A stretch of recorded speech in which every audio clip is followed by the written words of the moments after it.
lying to protect himself. And so he says that she's my sister, but then people see them being a little too friendly. And of course, it reminds me of there's a movie back in the days, Ferris Bueller's Day Off, and where the principal is like, so that's how it is in your family. It's one of those situations, but thankfully, this king acts more righteously than Isaac and calls him out on his lie and then protects Rebekah.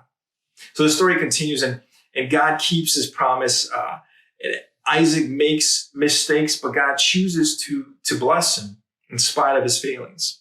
So the scripture says that when he planted crops that year, that he harvested 100 times more crops than he planted. It's insane. And he says he had so many sheep and goats and cattle that their Philistine neighbors became jealous and asked them to leave. Then there's this bit of ongoing tension over wells, Isaac's wells. They were filled with dirt by the Philistines, and they're going, arguing back and forth until they get to the point where they finally have enough space so that they can grow, and they settle in Beersheba. And it's here that God appears to him again, confirming his promise.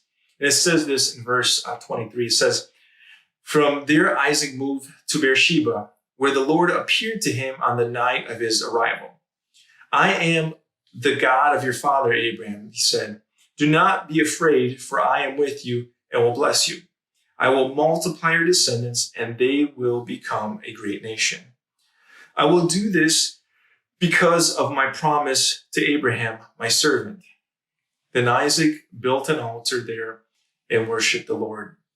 He set up his camp at that place, and his servants dug another well."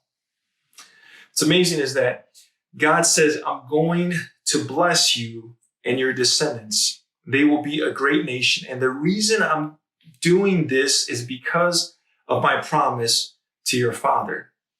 So simply because of his relationship to his father, he's reaping the benefits of that promise. But we also know there's the flip side to it. The mistake